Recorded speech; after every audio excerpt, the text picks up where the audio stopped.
our last speaker for today is probably the best. He's very, very respected, and many of his students are there in the audience today. He's a board member and consultant to many family-managed companies. Since 2003, he was the adjunct faculty member at SP Jain Institute of Management and Research, Mumbai. Full-time faculty member with SP Jain from 1994 to 2003. Prior to 1994, 24 years of industry experience in the setting up and managing of sales and distribution networks for medium and small companies in the business-to-business domain.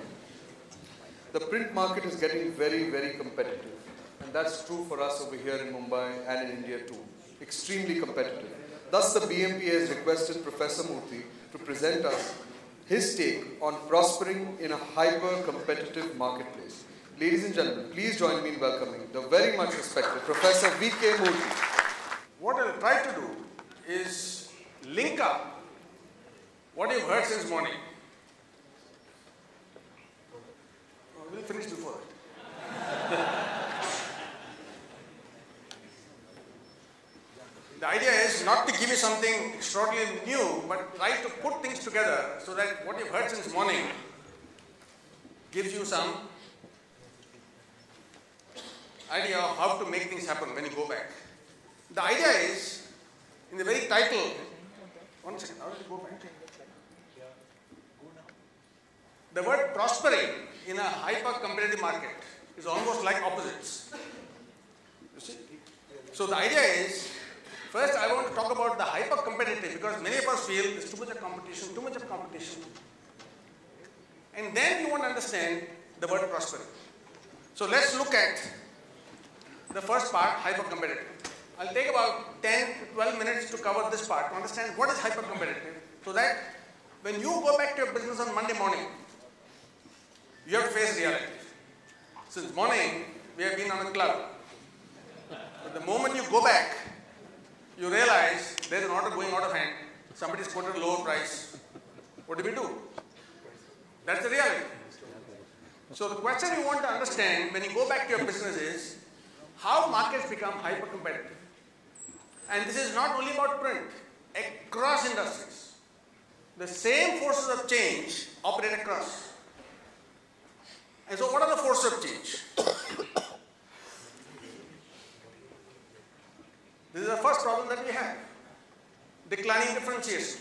So when you go to a customer and you say, oh, this is my offer. The customer has two other offers. He says, oh, what's different about it? Why should I buy from you? What's the reason? You cannot buy. And we have no answers. Because you've got the same machines which your competitors have. So based on the product that you have, you're not able to show any difference. The customer says, what price? So you get stuck there. That's the first problem that we have. And you'll find the rate of fall that you have. You can see two arrows. Differentiation falls very fast. You get a new machine. How much time when the next person gets the next new machine? The advantage which you have based on the product doesn't last. And over a very short period, you have some advantage. But a substantial time, you find your product compared to a competitor is more or less the same.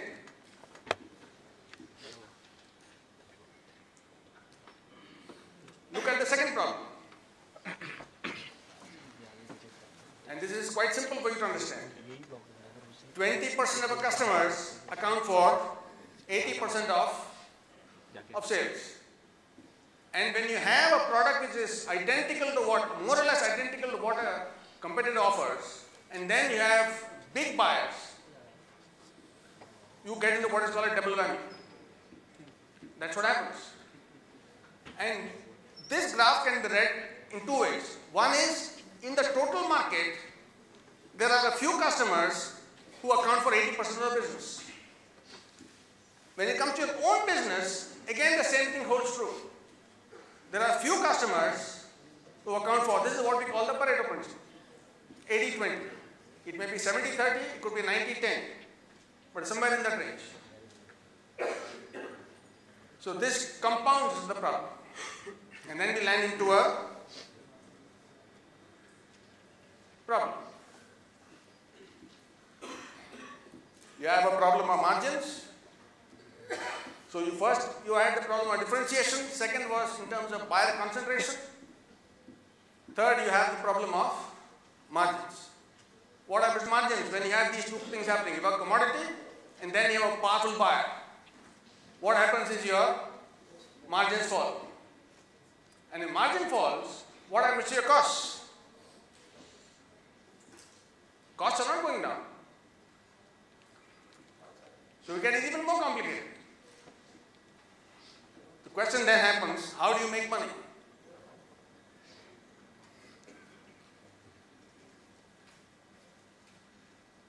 So when you put those three slides together into one single slide, you want to understand how do we land in this situation. First factor that we have is commoditization, where what you offer, there's no big difference. The second problem is consolidation. Buyers are becoming stronger and stronger. Most of our sales are coming out of few customers who tend to dictate. Out of fear, we say instead of losing them, okay, what can we do? And invariably we say, whatever we get. And invariably, some of you who have sales staff will succumb to this faster. And once this happens, power shifts. To which side? The customer side. Power simply shifts. You may have invested heavily into machines. You may have the state of art.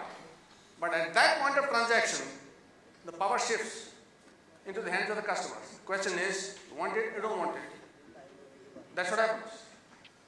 And at that moment, out of weakness, what happens? Margins are gone. Margins will be vanished. So this is where you have the situation of what is called hyper competition. No advantage lasts for more than a couple of months or maybe a couple of weeks. And what you offer doesn't offer you the advantage. What does one do in this situation? What are our responses? Right? That's what we do. Immediately cut prices. And why do we cut prices?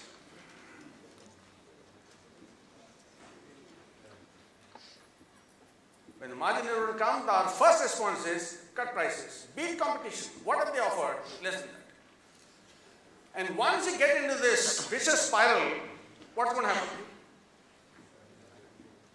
You get less and less. So the moment you get less and less, there's less to invest. Forget about taking home. There's nothing left to invest. And because of that, the problem of commoditization increases still further. Still further. It worsens the problem. So it's not that somebody else is the problem, we ourselves become part of the problem. And in any industry, you have a few dumb competitors, and this is what happens. Price cutting is the first temptation, and we yield to it. The moment you yield to it, there's nothing left.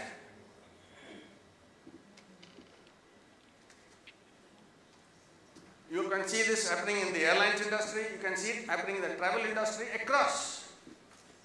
You'll find, and especially when your variable costs are going to be a very high part of your total invoice value, it becomes even more serious problem. What is the second response? Cut costs. Cut costs. Good if you cut costs if it is a waste, if it is a muda. But the moment you get into cutting costs which affect future investments, your ability to deliver more value tomorrow, you get into a worse situation. Even worse.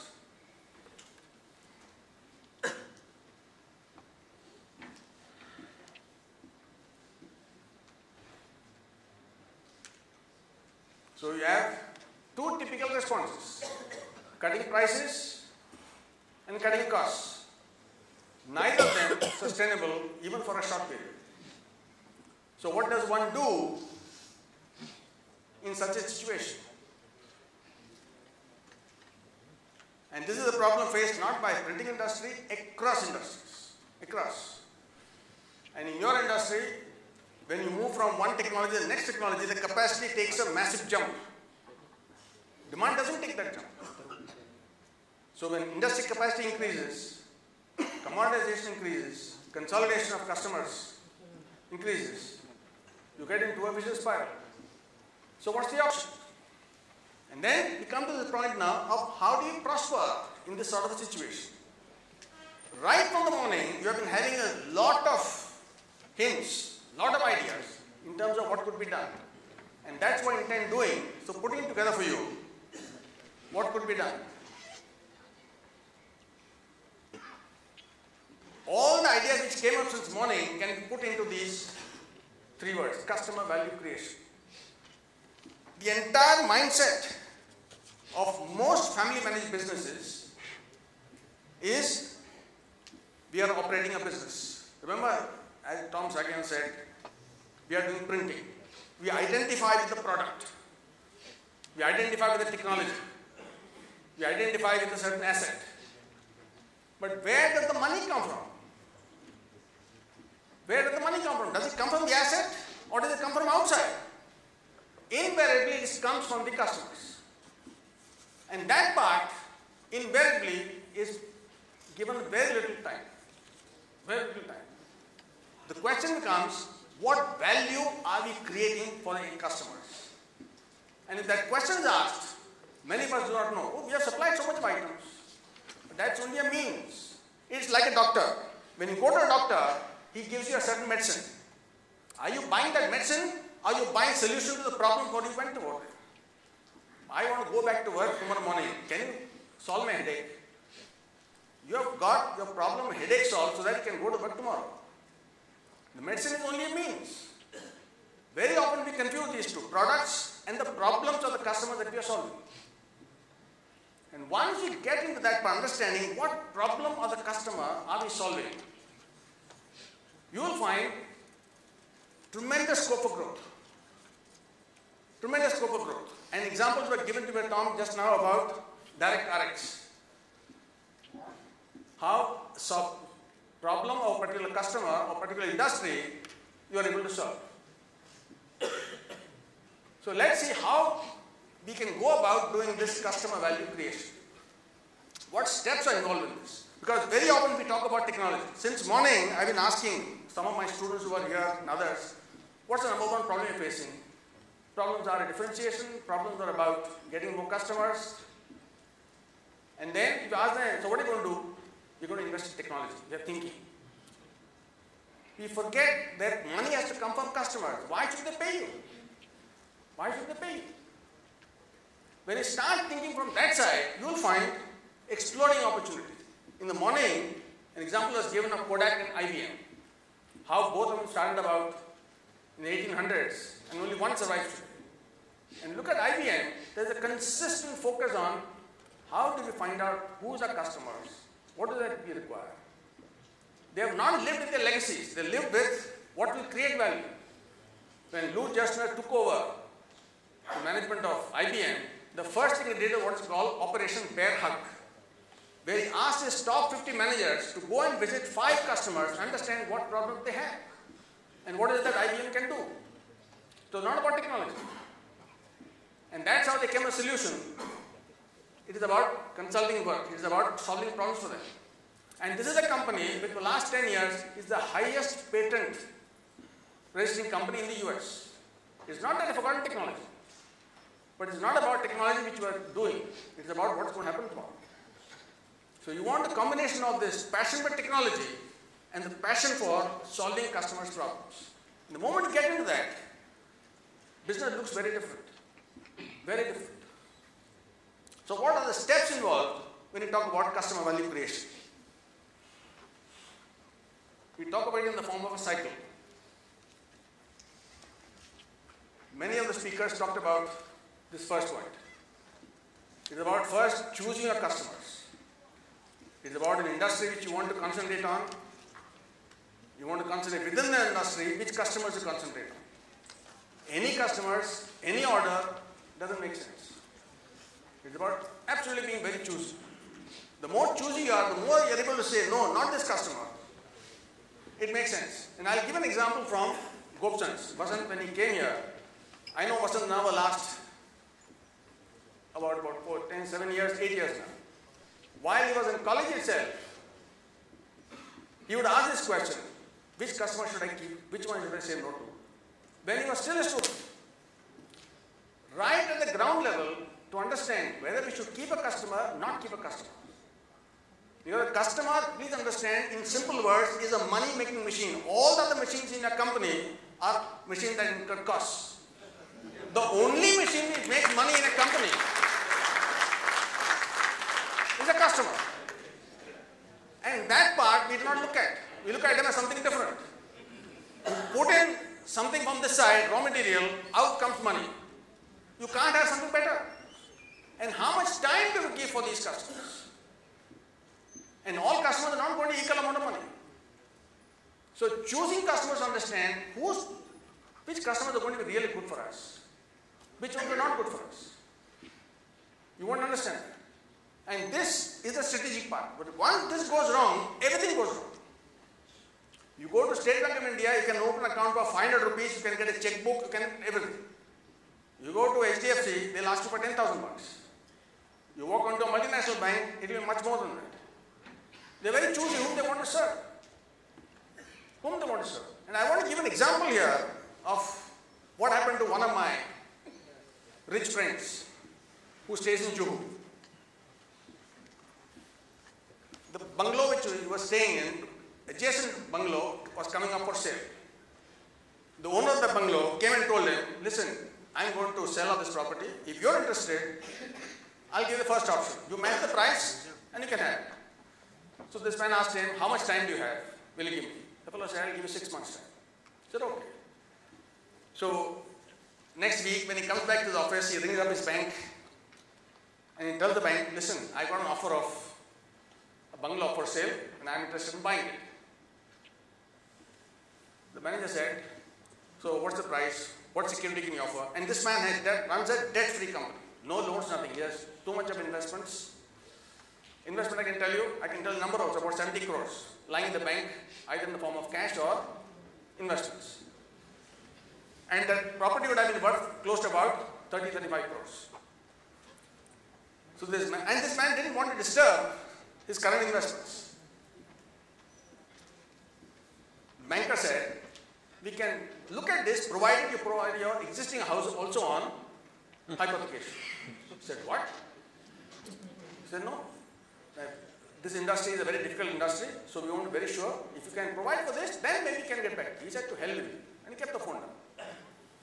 And then he forgot about it. A week or so later, a common friend of his told him, you talked to the wrong bank. There is a so-and-so bank, which is from your industry, who will love this idea. Talk to them. And he gave him his telephone number of so-and-so person. So this man, he telephoned him. And it was on speakerphone. I happened to be in his office at that time. This man telephoned. He said, Mr. So-and-so gave me a reference. Can I speak with you? He said, yes, of course. How can I help your service? He said, this is the situation. He said, oh, this is something which Mr. So-and-so in so-and-so department deals with. I'll transfer this call to you. Transfer the call. The moment the call went to the other person, yes, he introduced himself and said, yes, sir. How can I help you? So he introduced himself and then said, this is the situation. He said, before we proceed further, can I know your balance sheet size, please? And then this man gave his number. The person from the bank, you know what he responded? He says, you should be ready to be dealing with us in about 5 years' time. Thank you very much for calling. And he kept the phone down. Simply kept the phone down. Very choosy about whom they want to deal with. May not be a very, polite way of dealing, but it is very clear whom to deal with, whom not to deal with. In 5 years' time, you should be able to deal with us. And I kept the phone down. But what happens when we go to the market? Are we as choosy? Or, anything is good business. You want to be careful. You can't afford to be. That's precisely the logic which they say. And once you have that, you will find your skills are so spread out, you are no good at anything. That's what happens. That's what happens. That's what happens. If you look back 1991 Ratan Tata took over Tata Group management, the first thing he did was Tata Oil Mills is sold off. Tata Textiles is sold off. Now once you choose customers, that's the next thing which you want to do, which is invariably forgotten. We don't know what problem are we solving for the customers. They are buying products as a solution to solve a problem. So what's the problem? And more than that, you understand what is the metric they use to understand the problem. What numbers? For this purpose, you want to be closer to the customer to understand how are they going to manage it, how are they going to use it. And you will find companies like SKF, a lot of these companies who make ball bearings which are very similar to others, have highly differentiated themselves to understanding what problems does the customer face for solving this. The example of Direct RX, which was just given for the pharma industry, there you know, by doing mass mailing, the return on investment of the customer is nothing. Strike rate is going to be very low. Okay, you send 1 million. What are the response?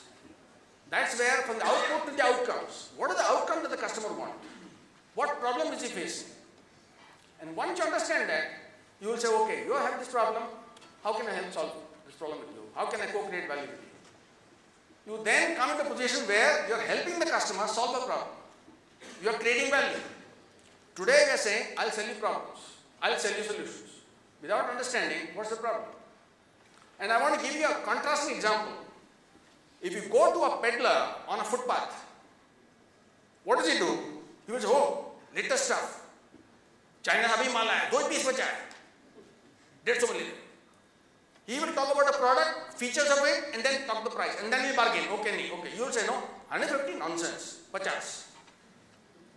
Then he will say, no way, ghar mein nahi padta hai.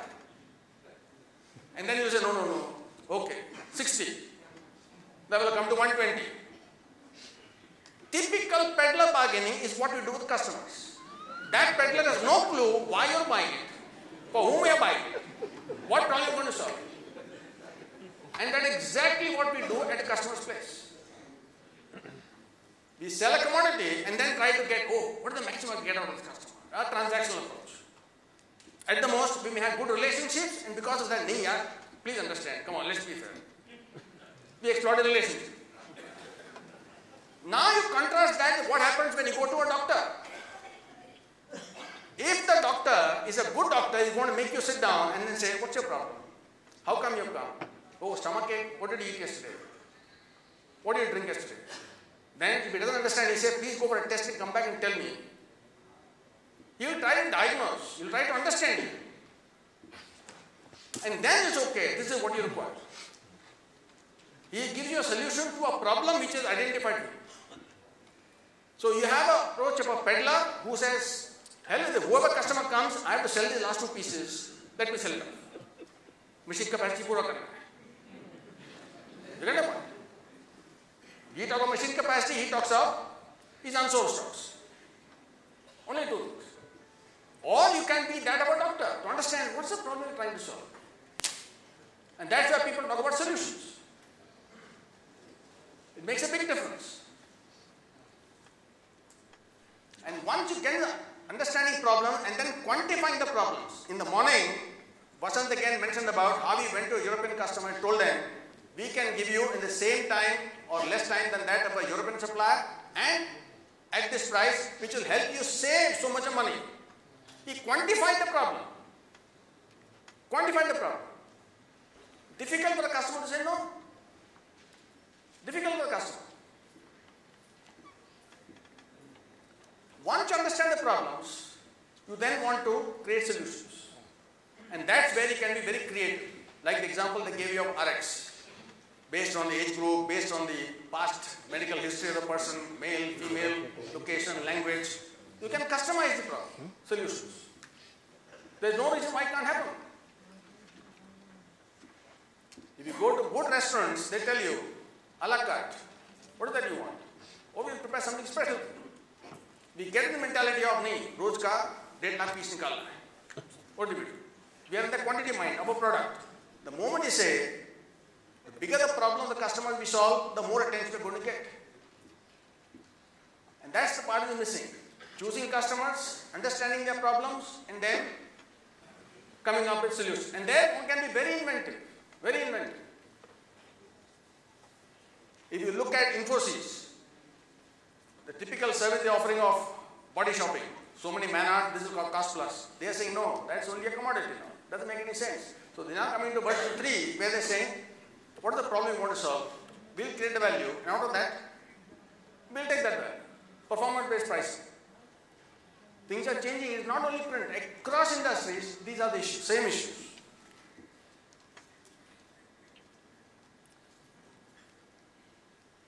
This part now is possibly the most misunderstood part. You have to communicate value. Let the customer know that you have done something. And this is where you find, while we are doing something good for the customers, helping them a lot, they don't realize, oh, I'm getting so much value. Because a lot of what we do as extra services are intangible. They are non-quantifiable. And unless you put it across, they are not going to recognize it. And invariably, it is the intangible, non-quantifiable value that you give is what creates that value, that trust, that bonding. And if you don't highlight it, it's not going to work. In times of desperate need, you came in to help. You can't show it in numbers. How do you make the other person realize? How do you make important people in the company realize that you created this value? It is missing. Not just dealing only with the buyer. His buyer's KRA is Pandu Taroski. Rate come karo. Whose problem are you trying to solve? How do they come to know that you have been the person who has helped them in this time of solutions? That documenting value of what you give to the customers, making them realize, oh, this is the person who has delivered when it was really required, when it really helped. That is missing. It's really missing. And this can be done across. It is not be done. You may be dealing with the buyer, but the value has been created, can be known to many more influential people within the company. Then of course, you have to deliver value. You may say a lot of things, but ultimately, have you delivered value? That is the execution part. And then you come to the capturing value.